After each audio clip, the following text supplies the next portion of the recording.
Swayamprabha. Digital India. Educated India.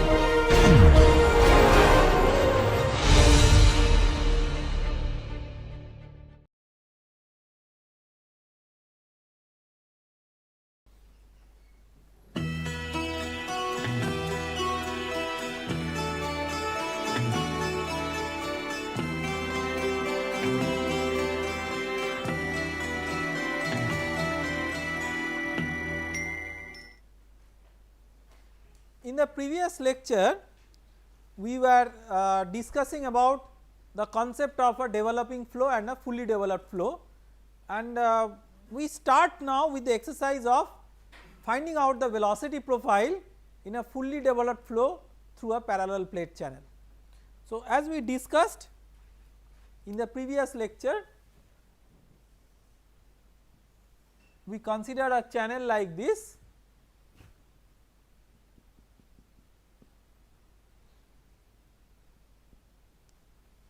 Y axis is important here, and basically our objective is to find out how velocity varies with y. Let us start with the basic equations. Before doing that, let us put some dimensions to this.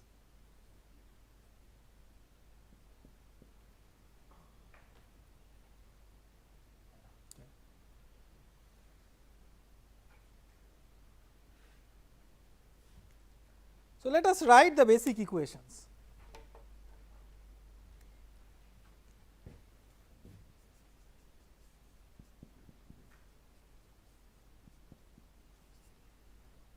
Continuity.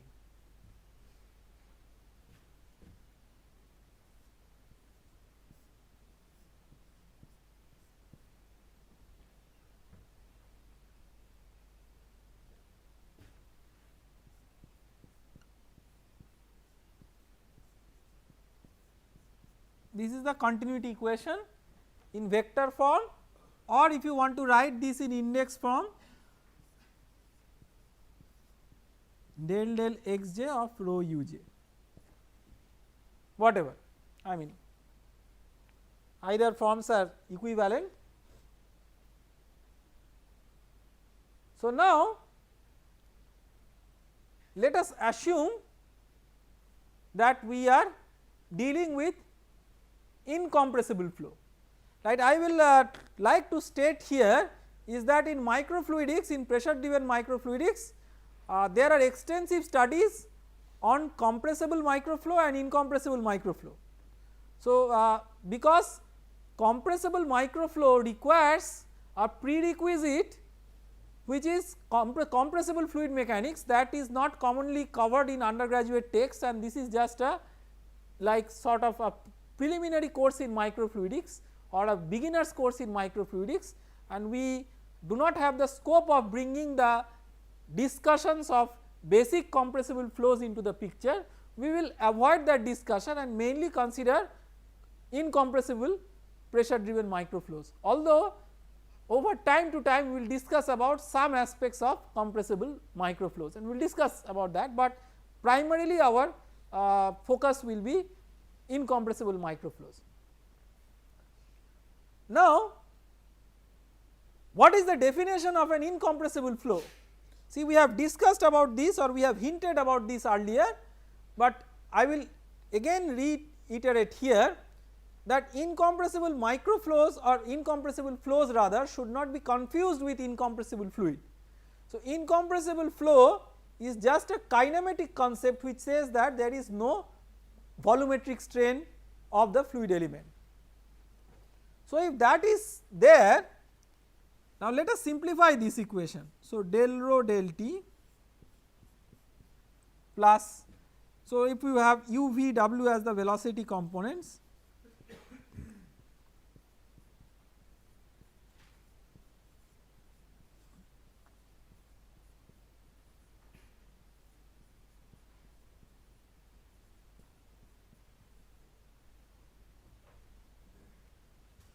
so you can write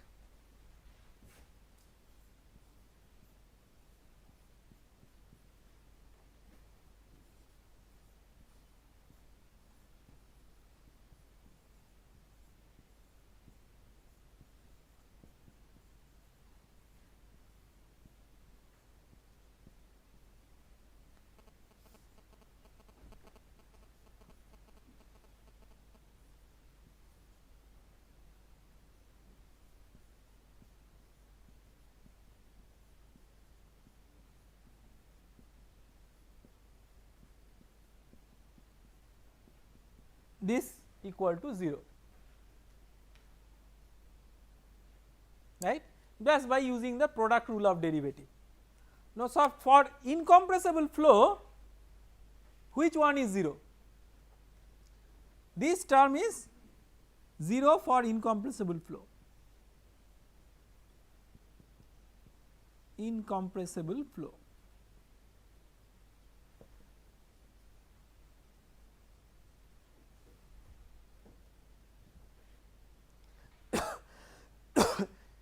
If that term is 0 for incompressible flow, then what can we conclude? We can conclude that this is also 0 for incompressible flow. This is what? This is the total derivative of rho.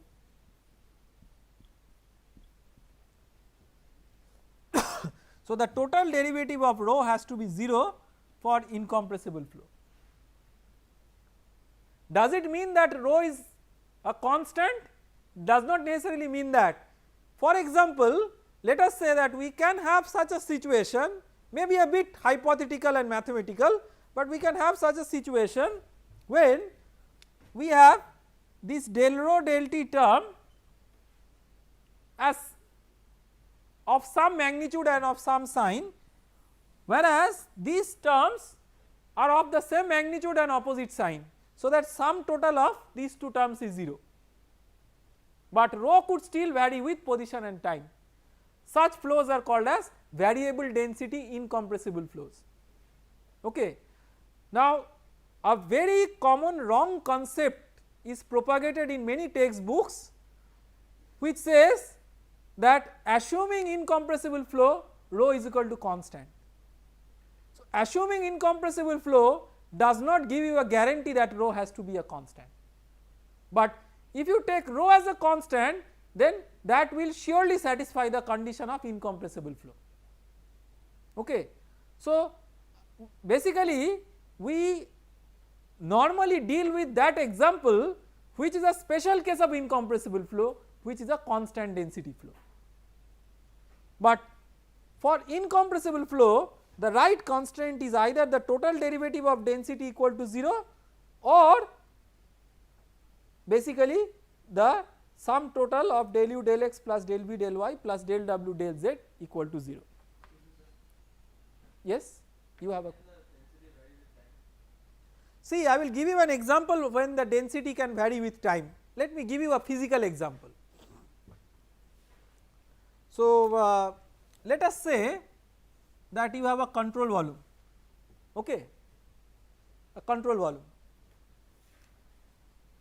There is some liquid here and you are heating this with a burner. This liquid is getting converted into vapor. Okay.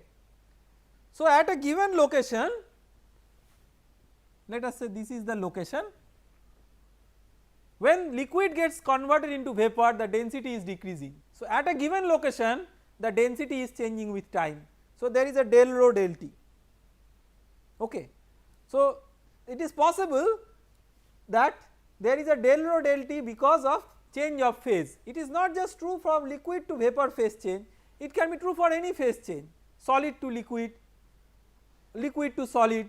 So, in all those examples, and it is possible that you have that term. Now, that term will be sort of so if for example if there is an expansion, then where will that extra volume of fluid go? That will only pass through transfer across the faces of the control volume. So, that will give rise to these terms, okay, and sum total of that, if that is 0, then that flow is incompressible, otherwise it is compressible. Okay. Now, let us come back to our specific example.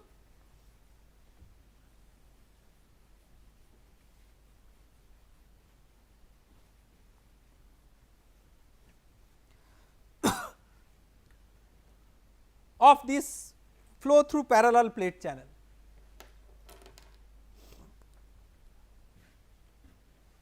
So, let us write the continuity equation.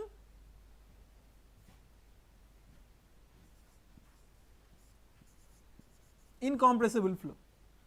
See, here we are considering incompressible flow, it may be constant density or variable density, because we are using this as the condition for incompressibility of the flow, absolutely perfect, there is no problem. When we say that assuming incompressible flow density is a constant, that is not always a fair statement, but when we say assuming incompressible flow, this is right, that there is no problem with this. So now for fully developed flow,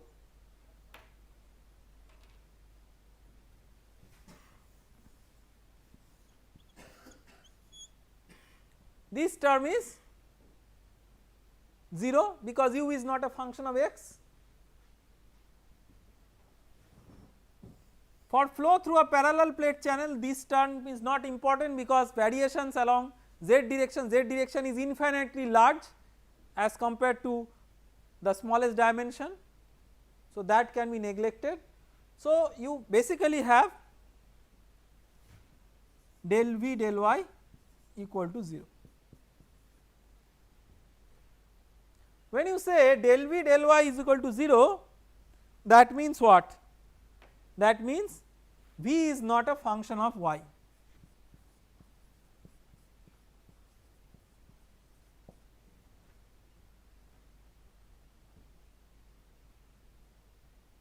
When we say that v is not a function of y,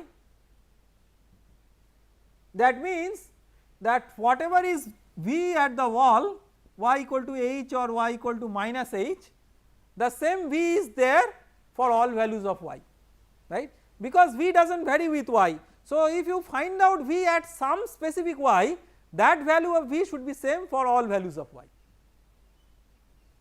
That specific convenient choice of y is y equal to plus h or y equal to minus h.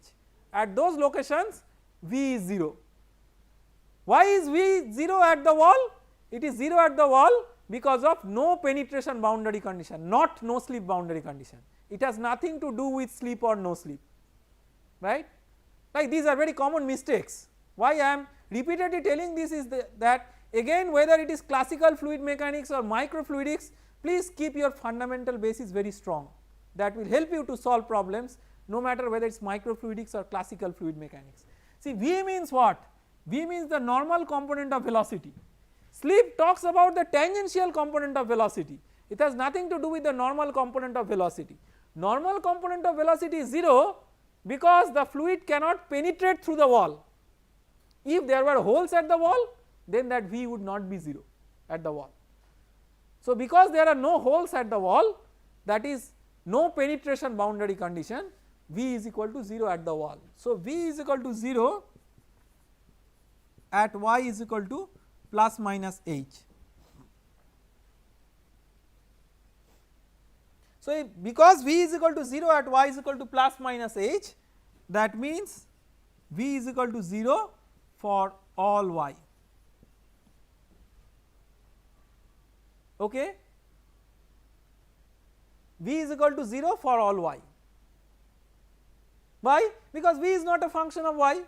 So if you have found out v for a particular y, that should be true for all values of y, okay. So our summary from the continuity equation is that for fully developed flow v is equal to 0 for all y.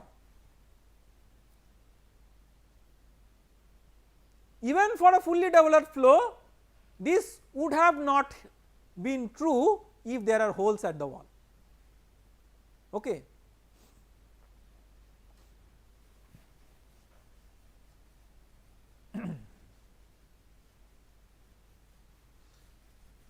Now let us write the Navier-Stokes equation. So we have made use of the continuity equation, and the summary of the findings from the continuity equation is that v is equal to 0.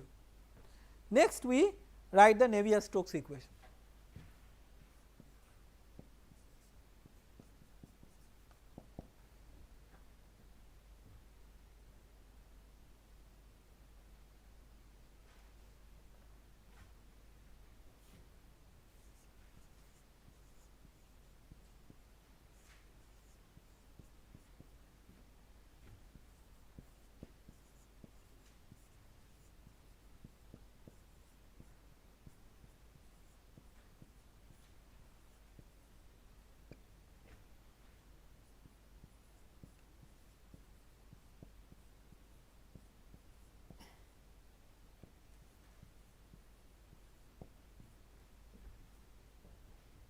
when we have written this, we have already made some simplifications. What are those simplifications? Incompressible flow, because we have not included that mu by 3, that term that is there because of mu by 3 del u k del x k, if you remember, del xi of mu by 3 del u k del x k, that term we have not considered. Body force we have not considered because we, as I told in the beginning, that for our discussions in the chapter we will include the gravity as the body force in the pressure itself. So this P is like P star. I am not going to write it as P star because it is inconvenient to write it always like that, but we assume that P is P star. This is Ui. So now we assume steady flow. We will begin with steady flow, but we will discuss about several unsteady flows which are relevant to microfluidic applications in this particular chapter. So but we will start with steady flows. So for steady flow this is 0.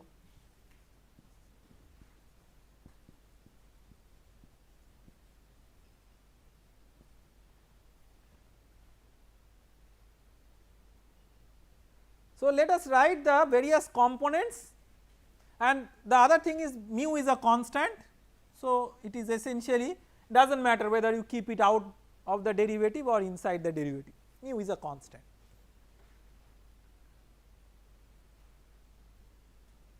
We also assume that rho is a constant. So now we are boiling down to the special case of incompressible flow, which is a constant density incompressible flow. So we are assuming that all the properties are constants, rho is constant, mu is constant, like that. So steady flow and constant properties are two additional assumptions that we are making at this stage. Now if you write this equation in the index notation, see we started deriving the equations with the index notation. So I will first write it with the index notation and see that how we can convert that notation to the well known XYZ notation that you commonly use. So rho u1 del u1 del x1 plus u2 del u2 del x2 sorry del u1 del x2. So I equal to 1.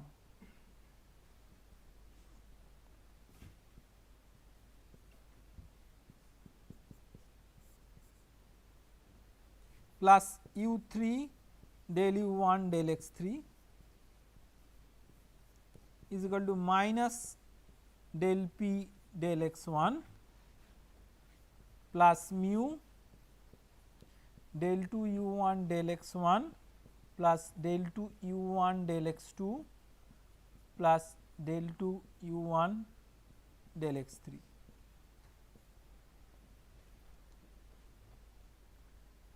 Okay.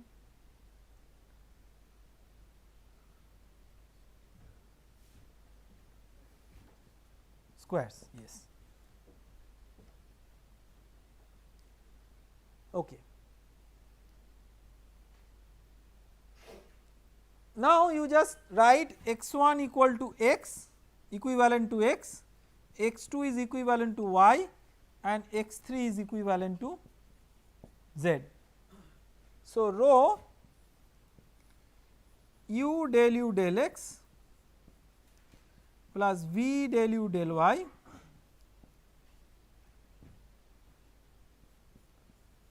plus w del u del z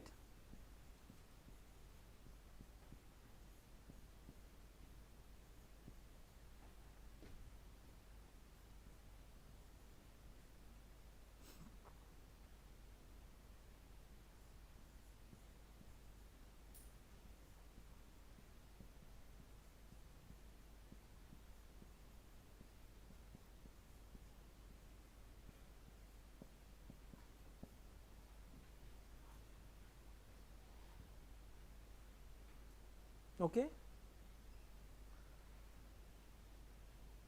This is the x momentum equation. Now let us simplify this equation. for fully developed flow. So, for fully developed flow u is not a function of x, that means del u del x 0.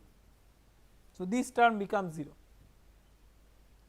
We have just now derived that v is also 0. So, this term becomes 0. This term anyway is not important because it is essentially a flow in the xy plane, z gradient in the z direction is not important. Then right hand side, because u is not a function of x, del u del x is equal to 0, its second derivative is also 0. So, this is 0, this term is not there. So, you can see that the left hand side has become identically 0. The non-linearity of the Navier-Stokes equation, which gives rise to certain complications in the solution, is because of its left hand side. And you can see that by invoking the assumption of fully developed flow, the left hand side is becoming 0, and that means the acceleration is 0. That is what we have intuitively discussed earlier, that because the velocity is not changing with along x, the acceleration along x must be 0, and that we have shown by rigorous mathematical analysis. So, what you are left with is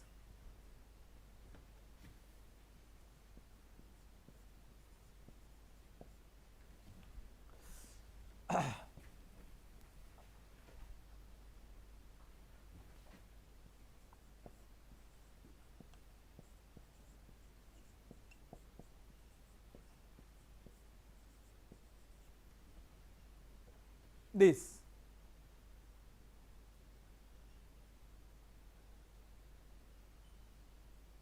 Okay. So, you can see that the viscous term is balanced by the pressure gradient term.